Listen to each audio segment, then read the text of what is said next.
Millionaire hires a nanny for his sick son, installs cameras and discovers something shocking.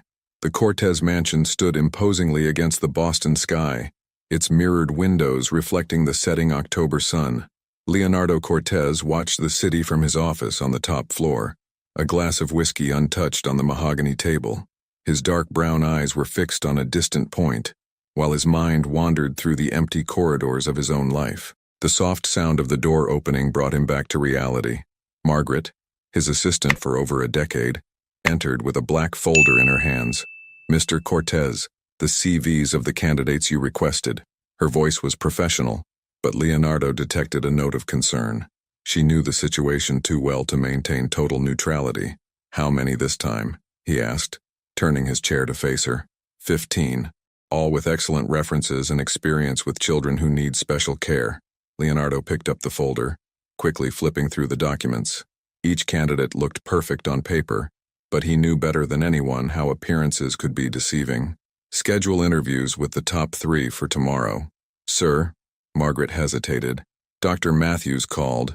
He insists that Lucas needs stability. Changing babysitters every 2 months isn't—" "I pay Dr. Matthews to look after my son's health, not to give me advice on how to run my household." Leonardo cut in, his voice as icy as the wind outside. Margaret nodded, recognizing the cue to leave. Before she left, however, she stopped at the door. "Lucas asked if you'd have dinner with him tonight." A muscle tensed in Leonardo's jaw. "I have a video conference with investors in Tokyo. Tell him that—" He paused, remembering the disappointed expression his son always had when he received his apology. "Cancel the conference. I'll be there at 7. Alone again, Leonardo opened the top drawer of his desk and took out a photograph. Catherine was smiling at the picture, her green eyes shining with the same intensity that Lucas had inherited. 5 years had passed since the accident, but the pain remained as vivid as on the first day. Downstairs, she heard Lucas' characteristic cough, followed by the gentle voice of Mrs. Peterson, the temporary nanny. She was the 5th this year. Leonardo knew he needed to find someone permanent, but the idea of entrusting the care of his son to a stranger terrified him. Walking down the marble stairs, he found Lucas in the living room, wrapped in his favorite blanket, watching a documentary about the oceans. When he saw him, the boy smiled, and Leonardo felt the familiar tightness in his chest. Lucas was the living image of Catherine, from his golden curls to the freckles that dotted his nose. "Dad, are you having dinner with me tonight?" "Yes, champ. How about we order that pizza you like?" Lucas's eyes lit up, but then a cough shook him. Mrs. Peterson approached with the inhaler, and Leonardo watched helplessly as his son struggled to breathe. Moments like this reminded him of how much was at stake, how much he needed to protect the only person who still mattered in his life.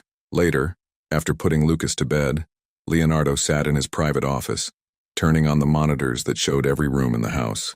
It was his nightly ritual to check that everything was in order and that his son was safe. Tomorrow he would interview the candidates, and one of them would be chosen to be part of this hermetically controlled world he had built. Among the CVs, one name caught his eye: Isabella Martinez.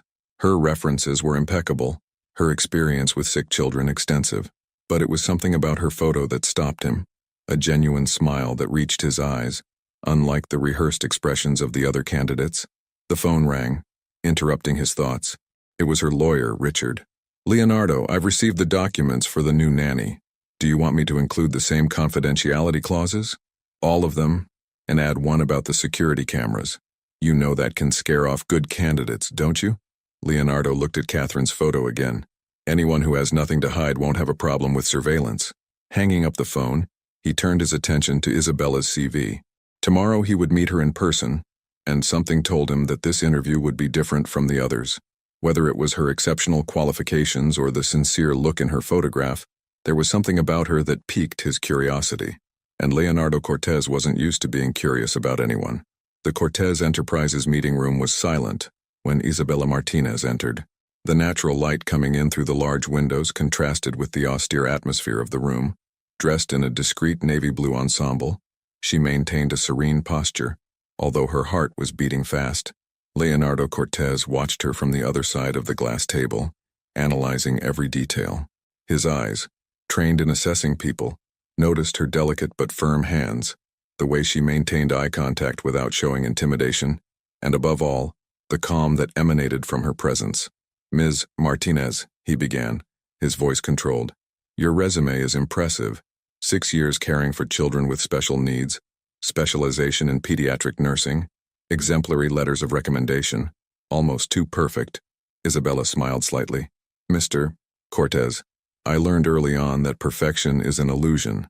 What I offer is not perfection, but absolute dedication and honesty." The answer took him by surprise. Normally, the candidates would burst into assurances of competence. "Tell me about your last experience," he asked, leaning back in his chair. "I looked after little William for 3 years. He had cystic fibrosis. They were challenging but rewarding years.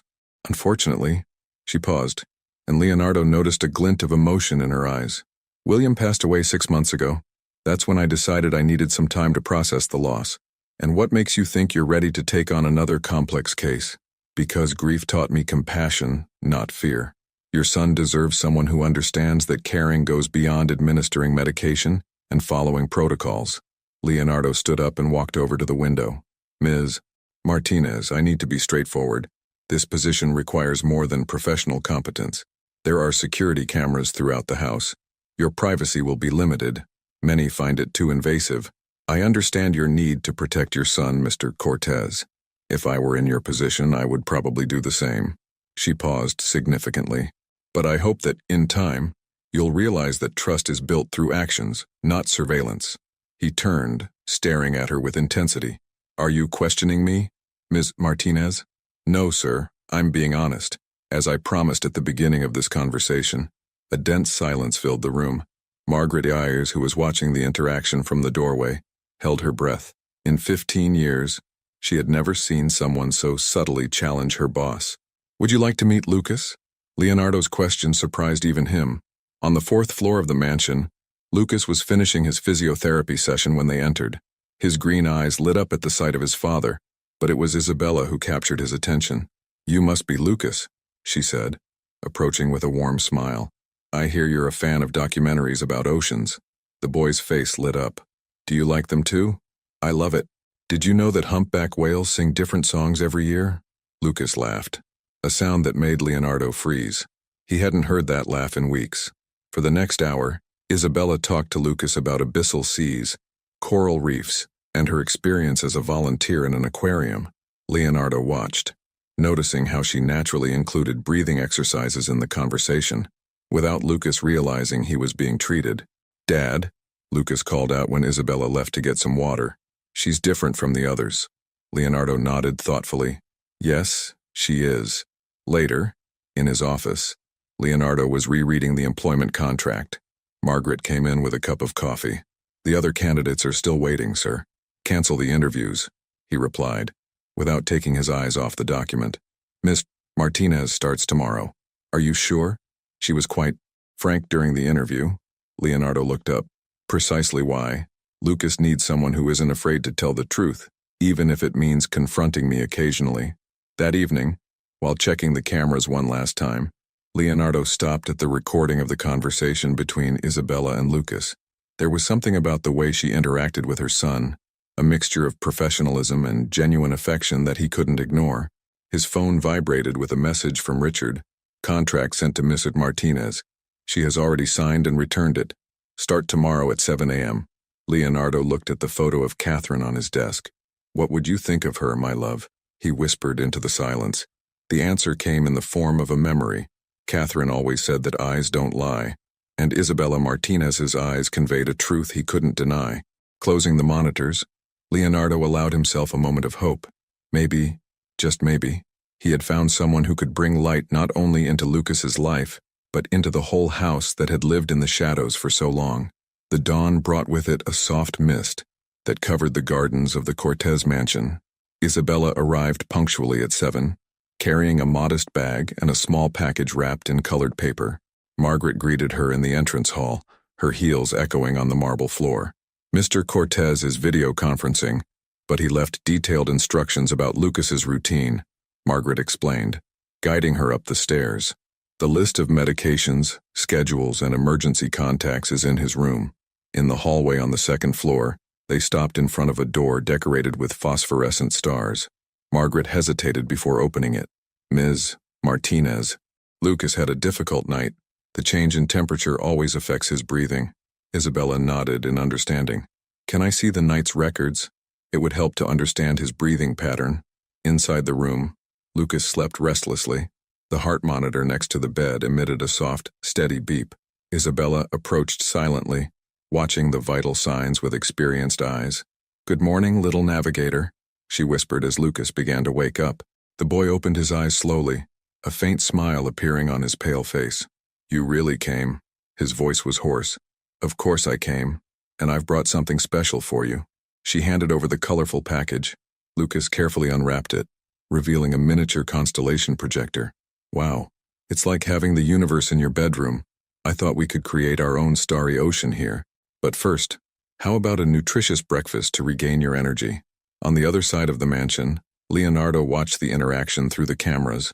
Something about the naturalness with which Isabella moved around the room, the way she managed to entertain Lucas while discreetly checking his vital signs, intrigued him. Throughout the morning, Isabella established a gentle routine. She turned the breathing exercises into fun games, told stories during the nebulizer, and managed to get Lucas to take all his medication without protest. During lunch, Leonardo decided to make a surprise appearance. He found Lucas sitting at the kitchen table, eating a colorful soup that wasn't part of his usual menu. "What kind of soup is that?" he asked, arching an eyebrow. "It's my special recipe," replied Isabella, undeterred. "It's rich in nutrients and low in sodium, according to medical restrictions. The secret is in the fresh herbs." Lucas raised his spoon excitedly. "Dad, try it. It's like magic. It doesn't taste like medicine." Leonardo hesitated for a moment before accepting the spoonful his son offered. The taste surprised him. It really was delicious. "Mrs. Martinez, can we talk in private?" In his office, Leonardo closed the door. "I appreciate your initiative, but any changes to Lucas's diet need to be approved first. With all due respect, Mr. Cortez, the soup follows all dietary restrictions. I have the complete composition here." She handed over a detailed sheet. "Besides, I've noticed that Lucas is resistant to eating. Turning the meal into something pleasurable could help his recovery." Leonardo studied the document, looking for flaws. He found none. "There's something else I need to discuss," she continued. "Lucas mentioned that he would like to see the garden. With the weather improving, a few minutes of morning sun would be beneficial for him." "Absolutely not. The outside air can strengthen his immune system under controlled conditions," interrupted Isabella. "Isolating him completely from the world won't protect him forever." The silence that followed was tense. Leonardo struggled internally between his need for control and the logic of her words. "1 week, he finally said. "Give me positive results in a week, and I'll consider your suggestions about outside activities." In the evening, after Lucas had fallen asleep, Isabella was organizing her notes when she came across a drawing he had made. 3 stick figures, 1 tall, 1 small, and 1 medium-sized, all smiling under a starry sky. Leonardo, who had spent the day alternating between meetings and monitoring the cameras, found the drawing on his desk the next morning, with a note attached. "Mr. Cortez, Lucas has a heart bigger than his room and dreams bigger than his limitations. He drew this today, talking about how nice it would be to watch the stars for real one day. Sometimes the greatest acts of protection involve allowing small calculated risks. Respectfully, Isabella Martinez." Sitting back in his chair, Leonardo looked longingly at the drawing. Catherine's words echoed in his mind. "Love without freedom is a gilded cage, my love." For the first time in years, he allowed himself to wonder if his protective methods weren't actually stifling Lucas' chances of living fully. On the monitor, he watched Isabella adjusting the star projector, creating a private universe on the ceiling of her son's room. Lucas laughed, pointing at the constellations, his eyes shining with a joy he hadn't seen for a long time. Perhaps, Leonardo thought, it was time he learned to let go of the reins a little. Isabella's first month at the Cortez mansion passed quickly, bringing subtle but significant changes. The most noticeable was Lucas' frequent smile, which now echoed through the previously silent corridors. Leonardo, watching through the cameras, noticed how his son seemed stronger, more lively, despite the limitations of his condition. One particularly clear morning, Leonardo canceled an important meeting when he saw on the monitor that Lucas was having a respiratory crisis. He rushed to his son's room, only to find Isabella already controlling the situation with a competence that left him speechless. "Breathe with me, Captain," she said softly, sitting behind Lucas on the bed, guiding his breathing. "Remember our story about the diver? Let's go up to the surface very slowly." Lucas, leaning against her, followed her breathing rhythm, his small hands squeezing her arms. Leonardo stood in the doorway, invisible to both of them, observing the intimacy of that moment. "All right," Isabella continued. "Now tell me 3 things you can see." The star projector," Lucas breathed, calmer. "My ocean book. And Mom's picture." Leonardo felt his heart squeeze. Catherine's picture was on the bedside table, smiling eternally at the son who looked so much like her. "Great. 2 things you can touch. My blanket. And your necklace." Isabella smiled, letting Lucas play with the little anchor-shaped pendant he always wore. "Perfect. Something you can smell. The chamomile tea you make." The crisis passed gradually, leaving Lucas exhausted but stable. When he finally fell asleep, Isabella tucked him into bed with motherly care. When she turned around, she was startled to see Leonardo. "Mr. Cortez, I'm sorry I didn't see you. How long have you been using this technique with him?" "The anchoring technique. Since the 2nd week. It helps prevent panic during crises by focusing on the senses." Leonardo ran his hand through his hair, a rare gesture of vulnerability. "Why wasn't I informed?" "It's in the daily report I send you," she replied softly. "Page 3, paragraph 2 of last week's report." He remembered the document he had barely skimmed. Too busy with mergers and acquisitions, guilt hit him like a punch. "Mr. Cortez," Isabella hesitated before continuing. "Can I make a suggestion?" He nodded, still watching his sleeping son. "Lucas needs his father as much as he needs his medication. His presence has a therapeutic effect that no treatment can replace. I have a company to run," he defended himself, but his voice lacked conviction. "And you have a son to love," she replied firmly. "Allow me to show you something." Isabella opened a folder she kept organized in the bedroom. "These are the records of Lucas' vital signs. Notice how the numbers improve significantly when you are present. Yesterday, during the dinner you shared, his saturation remained stable for hours." Leonardo examined the graphs, his analytical gaze recognizing the patterns she was pointing out. "Why do you keep such detailed records?" "Because care isn't just about administering medication, Mr. Cortez. It's about understanding every aspect that affects his well-being." That afternoon, Leonardo canceled all his meetings. For the first time in years, he allowed himself to spend hours with Lucas, listening to him talk about his maritime discoveries, about the stories Isabella told, about his dreams of one day seeing the ocean for real. Through the security cameras, Isabella discreetly watched the interaction between father and son, a soft smile on her lips. Margaret approached her in the monitor room. "First time I've seen him like this since Catherine left," the assistant commented. "He's so afraid of losing Lucas that sometimes he forgets to live it," Isabella replied. "How did you manage to convince him?" "I didn't.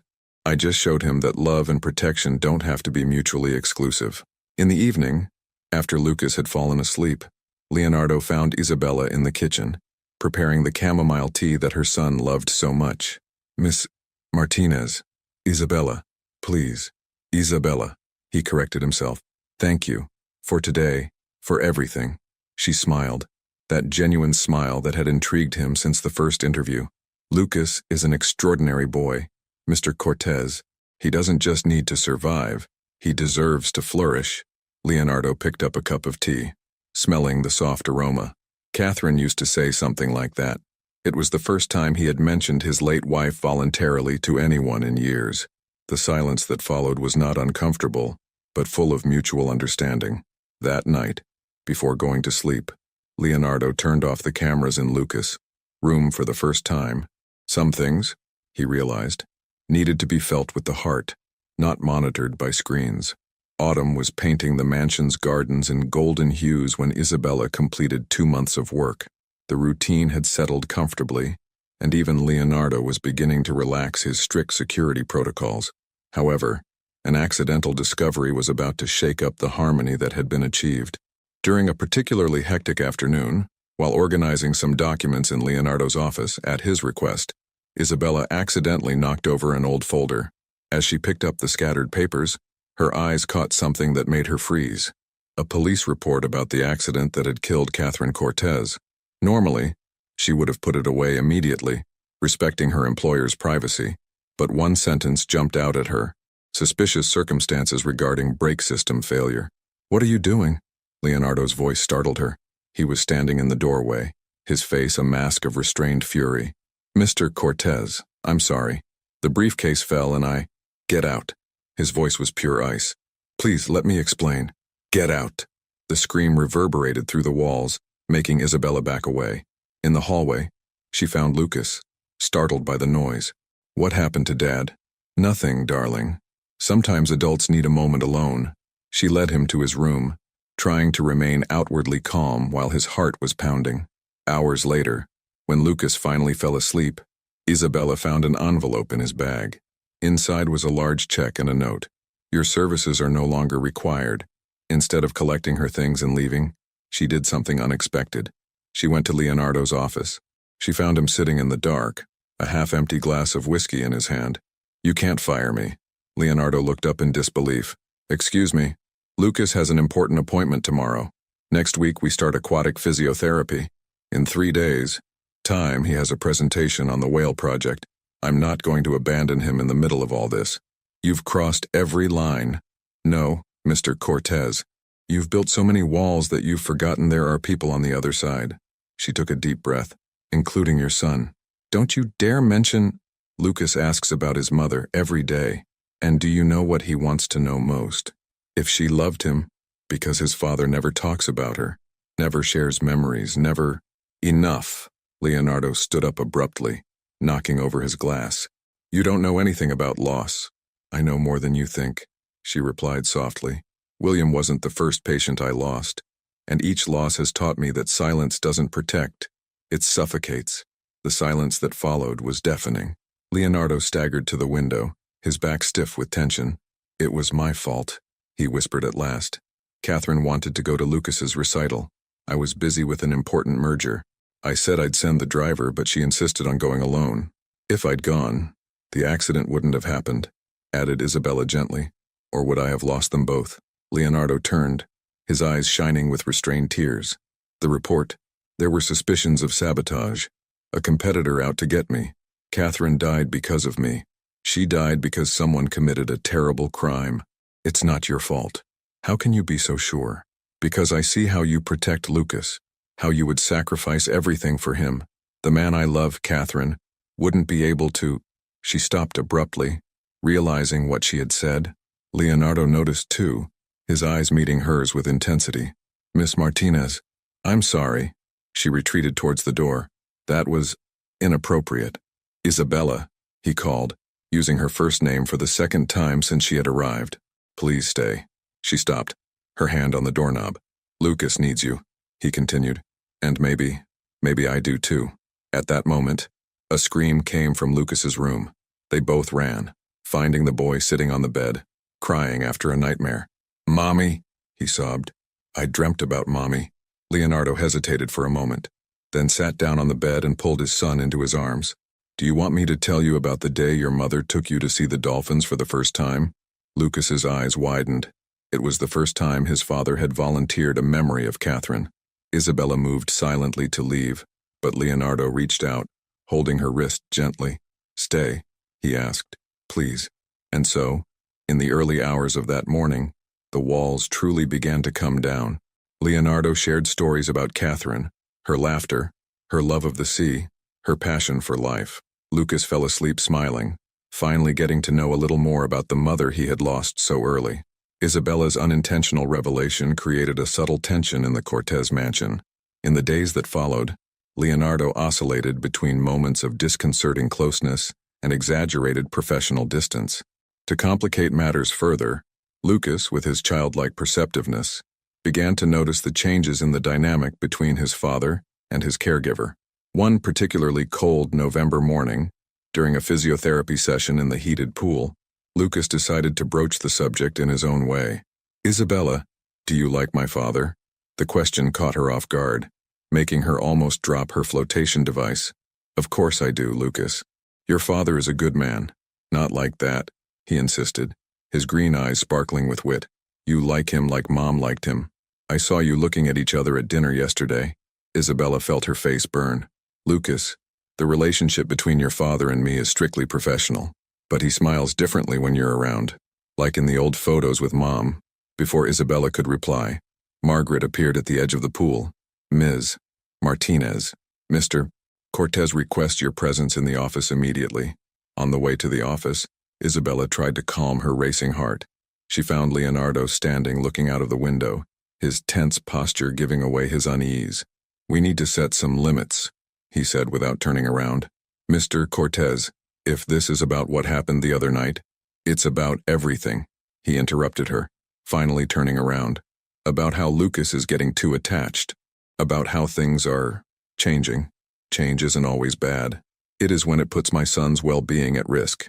He ran his hand through his hair, a gesture Isabella already recognized as a sign of anxiety. Lucas has lost his mother. I can't allow him to become attached to someone who could leave at any moment, like all the other nannies you've dismissed. Her voice carried a hint of defiance. Exactly. It was safer that way. Safe for whom, Mr. Cortez? For Lucas or for you? The silence that followed was heavy. Leonardo approached his desk, picking up an old photo. Catherine and I met in college. She was everything I wasn't. Spontaneous, full of life. She said I needed to learn to dance in the rain instead of just worrying about building shelters. Isabella took a step forward, and she was right. When I lost her, her voice faltered. I promised that I would never allow anyone to become so important again, that I would protect Lucas from any similar pain. But you're failing miserably at that, she said softly. He stared at her, surprised by her frankness. You're failing because love isn't something we can control, Mr. Cortez. Your son needs to learn to love, to trust, to connect with people, even if that means risks. Like you? The question came out almost as a whisper. Like anyone he chooses to let into his heart. Leonardo reduced the distance between them, his eyes fixed on hers. What about me, Ms. Martinez? What choices do I have? Isabella's heart raced. The same as all of us. We can hide behind walls or... She didn't finish her sentence. Leonardo had come even closer, his hand lightly touching her face. For a moment, time seemed to freeze. Dad! Isabella! Lucas' voice broke the spell. Look what I managed to do in the pool. They moved away quickly like teenagers caught red-handed. Lucas rushed into the office, soaking wet and beaming. Margaret on his heels with a towel. I'm sorry, Mr. Cortez. He insisted on showing off his swimming progress. Leonardo looked at his son, then at Isabella, and finally at the photo of Catherine on his desk. It was as if 3 different worlds were colliding in his mind. Lucas, you need to dry off and warm up, said Isabella, regaining her professional composure. Come on, before you catch a cold. As she led Lucas out, Leonardo called out to her, Ms. Martinez. She stopped at the door, without turning around. Tomorrow night, after Lucas has gone to sleep, can we continue our conversation? I'm not sure we should, Mr. Cortez. Please. The vulnerability in his voice surprised her. We need to sort this out. For Lucas, she agreed softly, knowing that they were both lying. It wasn't just for Lucas, and that was exactly the problem. That night, checking the security cameras one last time, Leonardo stopped at the image of Isabella reading to Lucas before bed. Her son was snuggled up against her, smiling as she made different voices for each character in the story. What should I do, Catherine? He murmured to the picture of his late wife. The silence that followed seemed fraught with possibilities and unspoken fears. The night promised for the conversation never happened. An unexpected storm hit Boston, bringing with it not only rain and strong winds, but also a severe respiratory crisis in Lucas. The humid weather and the sudden drop in temperature triggered one of the worst crises he had ever faced. Leonardo and Isabella spent a sleepless night in the boy's room, each dealing with the fear differently.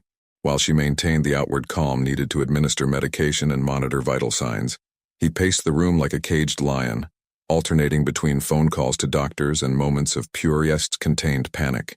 His heart rate is too fast, Isabella murmured, watching the monitor. We need to calm him down. I've already called the ambulance, replied Leonardo, his face pale with worry. No, she said firmly. A trip to hospital in this storm will only worsen his condition. Trust me. Their gazes met through the dimness of the room, lit only by the soft glow of the star projector. Lucas gasped between them. his little battle for breath echoing painfully. "Mr. Cortez," she called softly. "I need you to sit here." "What?" "Sit on the bed. Lean back against the pillows." When he hesitated, she insisted. "Please." Leonardo obeyed, albeit reluctantly. Isabella then positioned Lucas between his father's arms, the boy's back against Leonardo's chest. "Now, breathe with me, slowly and deeply. Lucas will feel your rhythm and try to follow naturally." For long minutes, the three of them remained like this, breathing in sync. Gradually, Lucas' breathing stabilized, his muscles relaxing against his father. "Tell a story," he asked in a weak voice. Leonardo froze. It was Catherine who always told the stories. "It was a stormy night," began Isabella, taking a seat on the edge of the bed. "Much like this one. The sea was rough and a small boat was struggling against the waves." "No," Lucas interrupted. "I want Dad to tell you." The panic in Leonardo's eyes was palpable. Isabella gently touched his hand, a brief but comforting gesture. It was a summer night," he began hesitantly, "when your mother and I met. She was dancing in the rain on the university campus, and I thought she was crazy." The story flowed naturally after that, long-held memories finding voice. Lucas listened, fascinated, his eyes heavy with sleep, but refusing to close them so as not to miss any detail. "She said that life was too short to wait for the sun," Leonardo continued, his voice breaking, "that sometimes you have to dance in the storm." A particularly loud clap of thunder made Lucas cringe. Isabella immediately turned up the volume on the star projector, transforming the room into an ocean of soft light. "Look, Captain," she whispered. "Even storms can be beautiful when seen from the right place." Lucas finally fell asleep, his breathing now regular and peaceful. Leonardo, however, remained motionless, as if afraid that any movement might break the hard-won peace. "You can go and rest," he said softly to Isabella. "I'll stay with him." "I know you can stay with him," she replied, arranging the covers. "But you don't have to be alone." The silence that followed was filled only by the sound of the rain against the windows and Lucas's soft breathing. "Do you know what else Catherine told me that night?" murmured Leonardo after a long moment. "That some people are like lighthouses. They don't drive away the storm, but they help us navigate it." Isabella felt the weight of those words, understanding what he was really saying. "Mr. Cortez." "Leonardo," he corrected. "After tonight, I think we can dispense with the formalities." She nodded, a small smile on her lips. "Leonardo, sometimes lighthouses need guidance too. That's why they work in pairs," he replied, his gaze meeting hers with an intensity that made her heart leap. The storm outside began to subside, but the one raging inside them was only beginning to gain strength. Lucas stirred in his sleep, muttering something about stars and oceans, unaware of the significant moment unfolding around him. Margaret found them like this the next morning, Lucas sleeping peacefully between them, Leonardo and Isabella sitting on opposite sides of the bed, united by their shared vigil and something else that neither of them was ready to name. "Coffee's ready," she announced softly, noticing the dark circles under their eyes and the exchanged glances. "And the medical reports you requested have arrived, Mr. Cortez." "Thank you, Margaret," he replied, without taking his eyes off Isabella. "Please cancel my appointments for today. I'll stay at home." The assistant smiled discreetly as she left. Some storms, she thought, bring more than destruction. They bring renewal. The end of November brought with it not only the most intense cold, but also a noticeable change in the dynamics of the Cortez mansion. After the night of the storm, Leonardo started working more from home, his eyes often straying from the financial reports to observe Lucas's therapy sessions or the moments of study with Isabella. One particularly cold afternoon, while Lucas was taking his post-lunch siesta, Leonardo found Isabella in the library, organizing materials for the boys' school project. "We need to talk," he said, closing the door behind him. Isabella straightened up, sensing the seriousness in his voice. "About Lucas? About us?" The word hung in the air between them, loaded with unspoken meanings. "Richard found out more information about Catherine's accident," he continued, moving closer to the window. "The sabotage, it wasn't a competitor." Isabella left the papers on the table, giving her full attention to Leonardo. "It was someone inside the company, someone I trusted." Her voice trembled slightly. "We found out yesterday. The former head of security, Maxwell Bennett, confessed everything to the police. Why are you telling me this? Leonardo turned to face her. Because I need you to understand why I built all these walls, why I installed so many cameras, why I'm so afraid of trusting, she added softly. Yes. He moved closer, stopping a few steps away from her. But you broke down every wall I built. With your honesty, your dedication to Lucas, A coughing fit coming from Lucas's monitor interrupted the moment. They both moved instinctively towards the door, but the sound soon ceased, indicating that the boy had gone back to sleep peacefully. See? Said Isabella with a small smile. Not all interruptions are emergencies. You've changed everything, Leonardo continued, as if he needed to say it before he lost his nerve. The way Lucas smiles now, how he talks about the future, how he finally gets to know his mother through your stories. Leonardo nodded, swallowing dryly. Catherine always said that true love isn't just about protecting, but about setting free. I didn't understand that until you came along. Leonardo, Isabella took a step back. I'm your employee. I look after your son. We can't or won't. The question caught her off guard. It's not that simple. Why not? Because I have my own walls, she finally admitted. William wasn't just a patient I lost. He was my brother. The silence that followed was deafening. For 3 years, I cared for him battling cystic fibrosis. I gave up everything. Relationships, career, personal life. When he left, she took a deep breath. I promised myself that I would never again allow myself to love someone I could lose. Leonardo reduced the distance between them, taking her hands in his. So we're 2 cowards, 2 wounded protectors, she corrected, not resisting the touch. Lucas asked me something yesterday, he said, his thumb tracing gentle circles on her palm. He asked if it was wrong to be happy, even though he missed his mother. Isabella felt tears forming in her eyes. And what did you say? I said that Catherine would be furious if we thought that honoring her memory meant living in sadness. At that moment, a sound of footsteps in the hallway made them separate quickly. Margaret entered, stopping abruptly as she sensed the charged atmosphere. Sorry to interrupt. Mr. Cortez, the counsel is waiting on the line. Leonardo nodded, reluctant to break the moment. I'll be there in a minute. When Margaret left, he turned to Isabella one last time. Have dinner with me tonight, after Lucas goes to sleep. I don't think it's appropriate, not as boss and employee, as Leonardo and Isabella. She hesitated, years of self-preservation fighting the urge to say yes. And Lucas already knows. In fact, he was the one who suggested that I stop being silly and ask you to dinner. An involuntary smile appeared on her lips. He said that in those exact words. So, what do you say? Before she could answer, Lucas' sleepy voice sounded through the monitor. Dad? Isabella? Saved by the gong, she muttered, moving towards the door. That's not a no, observed Leonardo. It's not a yes either. Yet, his smile followed her up the stairs, making her heart dance in a way it hadn't felt for years. In Lucas's room, she found the boy sitting on the bed, rubbing his sleepy eyes. I dreamt about Mommy, he said when she sat down next to him. She was smiling and said she was happy. Isabella felt her heart squeeze. Is that so? Yes. And she said that sometimes you have to be brave to be happy. She looked at the door, where Leonardo was now standing, watching the scene with soft eyes.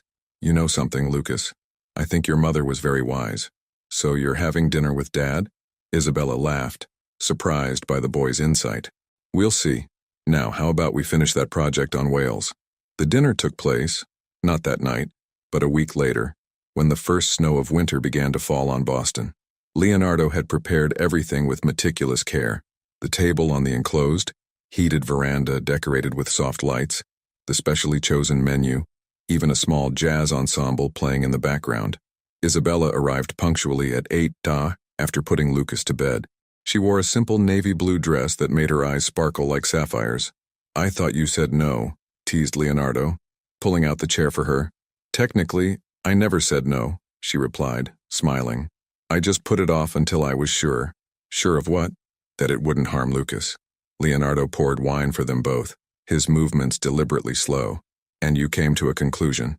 Actually, it was Lucas who helped me decide. She took a small sip of wine. He showed me something today. Isabella took a folded piece of paper out of her pocket and handed it to Leonardo. It was a drawing. 3 figures holding hands under a starry sky. In the top corner, a 4th figure, surrounded by a golden glow, was smiling at the group. "He said you're our family," she explained softly. "You, him and me down here. And Catherine," her voice faltered a little, "blessing us from above." Leonardo looked at the drawing for a long moment, his eyes watering. He has the same gift as his mother for seeing beyond appearances. Dinner passed naturally, the conversation flowing between light and deep topics. They talked about their lives before they met, about William, about Catherine, about the fears they still carried, and the hopes they were beginning to nurture. "Do you know what I miss most about Catherine?" said Leonardo, as they shared a dessert. "Her ability to see beauty in everything, even in storms." "Like Lucas," observed Isabella. "Like you too." He reached for her hand on the table. "You brought color back into our lives, you know that." Before she could answer, a familiar sound came from Lucas. Monitor, coughing, followed by crying. "I'm going to check on him," said Isabella, getting up. "No." Leonardo held her hand. "Let me go. Stay and enjoy the wine." In Lucas's room, he found his son sitting on the bed, silent tears streaming down his face. "Hey, champ." "Nightmare." Lucas shook his head. "Fear." "Of what?" "Of Isabella leaving like Mom." Leonardo sat on the bed, pulling his son close. "Lucas, look at me. Your mother never wanted to leave us. And Isabella, she's not going anywhere. Promise." "I can't promise for the future, son, but I can promise that I'll do everything I can to keep her in our lives. Will that do?" Lucas nodded, snuggling into his father's arms. "Dad? Huh? Do you still love Mom?" Leonardo kissed the top of his son's head. "I'll always love your mother. She gave me you, the greatest gift of my life. So, it's okay to love Isabella too." "Yes, son. The heart has infinite room for love." When he returned to the balcony, he found Isabella gazing at the falling snow. She was holding his coat, which she had forgotten on the chair. "Is Lucas all right?" "Yes. I just needed some answers." "And did you get them?" Leonardo approached, taking the jacket from her hands and placing it on his shoulders.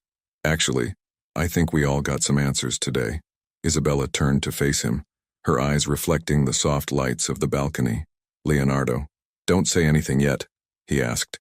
"Just dance with me." Soft music filled the room as they moved slowly, the snow falling outside creating an almost magical setting. "Catherine would be proud," whispered Isabella against his shoulder. "Of what?" "Of seeing you and Lucas living, not just surviving." Leonardo gently pushed her away so that he could look into her eyes. "That's thanks to you." "No, it's thanks to the 3 of us. And," she looked at the drawing of Lucas on the table, "thanks to her too." The snow continued to fall outside, but inside the heated balcony, something new was blossoming. It wasn't just love, but a deep understanding that sometimes the greatest blessings come disguised as challenges, and that hearts, even bruised ones, have an infinite capacity for healing and renewal. "Isabella?" "Yes?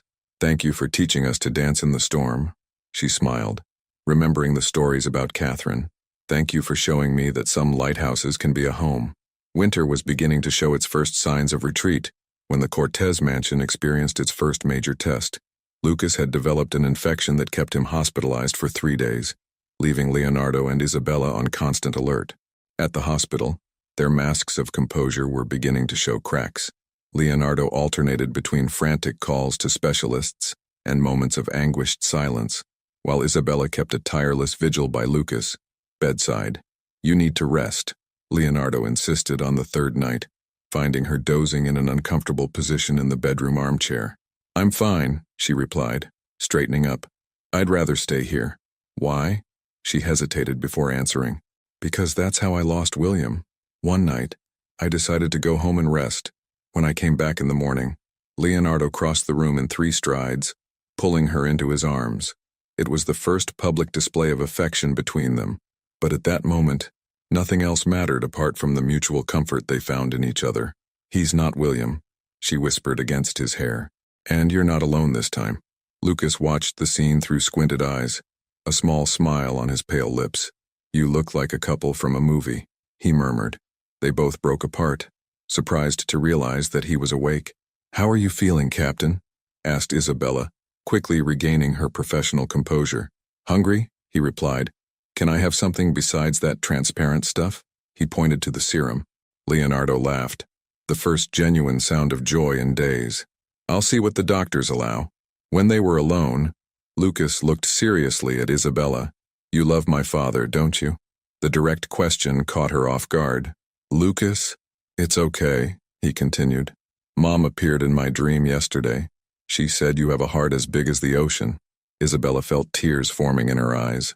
Your father and you are very special to me. Then why do you still pretend you're just our babysitter? The child's wisdom sometimes frightened her. It's complicated, darling. No, it's not, he insisted. It's complicated trying to understand why humpback whales sing. Love is easy. You just have to let it happen. Before he could reply, Leonardo returned with a doctor. The good news came in cascades. The infection was subsiding. The tests showed significant improvement, and Lucas could go home the next day. That night, while Lucas slept soundly for the first time in days, Leonardo met Isabella in the hospital cafeteria. The doctors say your dedication was crucial, he commented, taking a seat next to her. The way you kept up the respiratory physiotherapy even during the high fever. I just did my job. No. He took her hand on the table. You did much more than that. You fought for him like a mother would. The word hung between them, loaded with meaning. Leonardo, marry me. The request caught her completely unprepared. What? Marry me, he repeated, now kneeling beside her, ignoring the curious glances of the other occupants of the cafe. Not because Lucas needs a mother or because I feel lonely, but because you turned our house into a home. Because you taught me that it's possible to love deeply twice in a lifetime, in different but equally true ways. But what about your fear of losing again? I'm still afraid, he admitted. I probably always will be. But Catherine taught me to dance in the rain, remember? And you showed me that some dances are worth the risk. Isabella looked down at her intertwined hands, tears streaming freely down her face. Does Lucas know about this? Leonardo smiled. Actually, he was the one who chose the ring. He took a small box out of his pocket, revealing a delicate sapphire ring surrounded by tiny diamond stars. He said it had to be blue like the ocean, because that's where you feel at home, Leonardo explained. And the stars are to remind us that we always have light, even on the darkest nights. How long have you been planning this? Since that night on the balcony. But I wanted to wait for the right moment. He paused.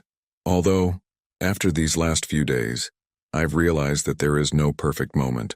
There are only moments, and it's up to us to make them special.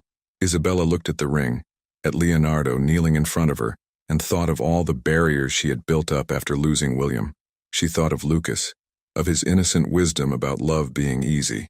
She thought of Catherine, blessing them in their dreams. Yes, she whispered. Yes, yes, I'll marry you. Leonardo's smile lit up the entire cafe.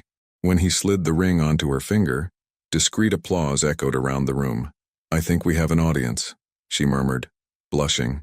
Let them see, he replied, pulling her into a gentle kiss. Some stories deserve witnesses. News of the engagement spread quickly.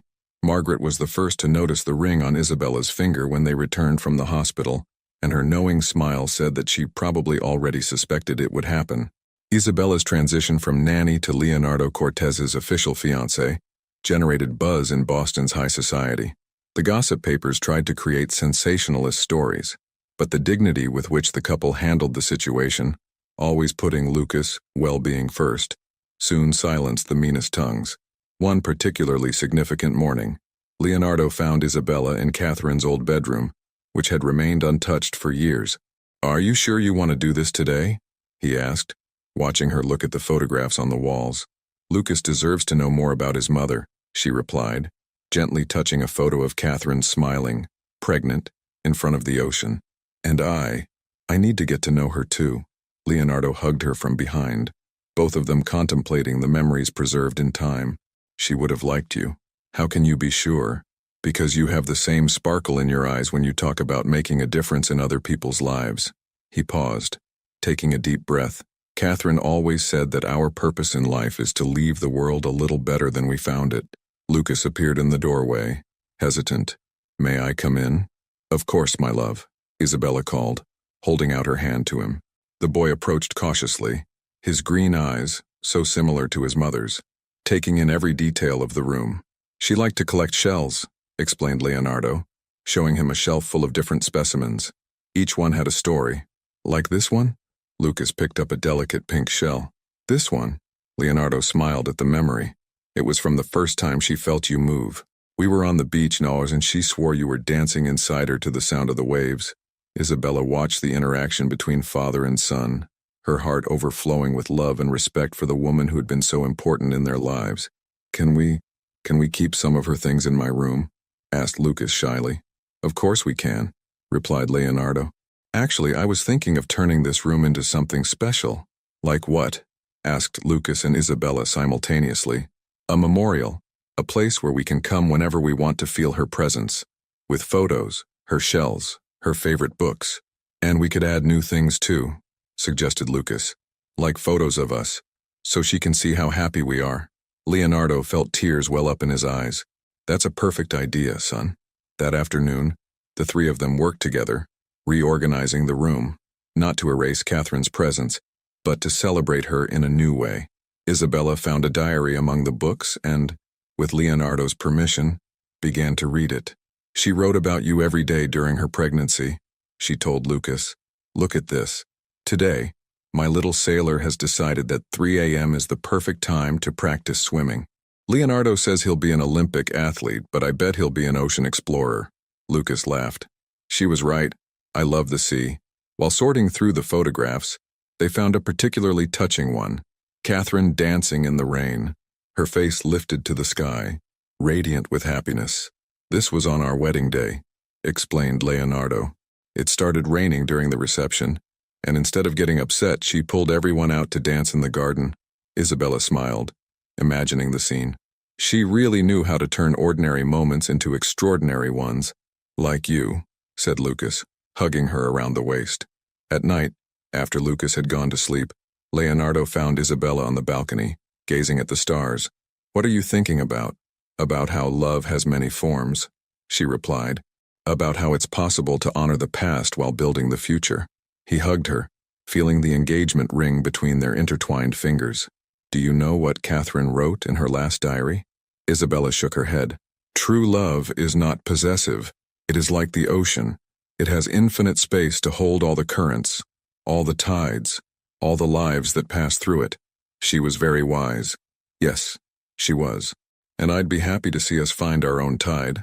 That night, before going to bed, Lucas asked to see the photo album once more. On the last page, he put the drawing he had made, his new family, including Catherine's golden glow in the sky. Now it's complete, he said, satisfied. Isabella and Leonardo exchanged an emotional look. Yes, it was complete. Not because they had replaced what had been lost, but because they had learned that love has the power to expand, to create new spaces without diminishing the old ones. And somewhere, Catherine smiled, pleased to see that her family had found not just comfort, but a new form of happiness. The wedding day dawned with a special clarity. The Cortez mansion had been transformed into a setting that blended elegance and intimacy. The ceremony would take place in the winter garden, where white and blue flowers created an atmosphere reminiscent of an illuminated seabed. Isabella was getting ready in her old bedroom, now converted into a temporary bridal suite. Margaret was helping with the last details of the dress, a simple ivory model with details that resembled soft waves. Something's missing, said Margaret, adjusting the veil. Lucas entered the room at that moment, impeccable in his little tuxedo, carrying an old box. Dad asked me to give you this, he said, holding out the package to Isabella. Inside was a pearl necklace and a handwritten note. Dear Isabella, Catherine wore these pearls at our wedding. She said they were special because, like true love, they were formed through time, patience, and adversity. Today, they belong to you, not to replace memories, but to create new ones. With love, Leonardo. The tears threatened to ruin the carefully done makeup. Margaret quickly intervened with a handkerchief. Let me help you with the necklace, she offered, her voice breaking. Lucas watched intently. You look beautiful. You look like a mermaid. Isabella knelt down to meet him, taking care with her dress. And you look like a real prince, my love. Can I tell you a secret? He whispered. I dreamt about Mom yesterday. Really? And what did she say? That she's happy because now she's sure we'll never be alone. He paused. And she asked me to say thank you for looking after Dad's heart. In the winter garden, Leonardo waited anxiously.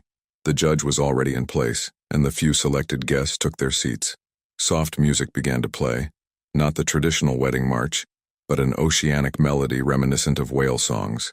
Lucas entered first, carrying the wedding rings. Then all breaths were taken away when Isabella appeared. Leonardo felt his heart stop for a moment when he saw the pearl necklace around her neck. It was as if Catherine was there, blessing this union. "We are gathered today," the judge began, "not only to celebrate a union, but to honor the journey that has brought these souls to this moment." During the vows, there wasn't a dry eye in the garden. "Leonardo," began Isabella, her voice trembling slightly, "I promise not only to love you, but to honor the story that brought you to me. I promise to be a safe haven for you and Lucas. I promise to dance in the rain when life gets heavy, and I promise to keep alive the memory of the love that came before me." Leonardo took a deep breath before beginning his vows. "Isabella, you taught me that the heart has an infinite capacity for love. I promise to honor every part of who you are, to celebrate your strength and kindness, and to create with you and Lucas a future full of stars and waves. I promise to always remember that some storms bring blessings in disguise, and that true love knows no limits of time or space." Lucas, in his moment to hand over the rings, surprised everyone with his own words. "I promise to be the best son for both of you, and to keep all the love in my heart, that which is here and that which protects us from above." During the reception, which took place in the main garden, a light drizzle began to fall. Instead of running inside, the bride and groom smiled at each other. "I think someone wants us to dance in the rain," said Leonardo, holding out his hand to Isabella. The band started playing a soft version of La Mer, and soon all the guests joined in, dancing in the gentle rain. Lucas twirled among the adults, his crystal-clear laughter mixing with the music. Later, as the party began to wind down, the three of them met on the balcony, watching the rainbow that had formed. "Look," exclaimed Lucas, pointing to the sky. "7 colors, like the 7 colors of love." "7 colors of love?" asked Isabella, curious. "Yes. Red is Mom's love, which is still here. Orange is Dad's love for us. Yellow is my love for you. Green is nature's love. Blue is your love, Isabella. The indigo is the love that is coming. And violet," he smiled mysteriously, "is the love we don't know yet." Leonardo and Isabella exchanged emotional glances. Somehow, that child had perfectly summed up the complexity of their feelings. "You know what?" said Leonardo, hugging them both. "I think I finally understand what Catherine meant about dancing in the rain." "What?" asked Isabella. "That sometimes we need to let life surprise us, that the best moments come when we least expect them, and that love, true love, has many ways of manifesting itself." Night fell softly over the Cortez mansion, now no longer a place of shadows and fears, but a home where different kinds of love coexisted harmoniously. In Catherine's memorial room, a gentle breeze swayed the curtains, making the shells hanging in the window tinkle, like a last blessing for the family who had learned that love, in all its forms, is eternal. The end.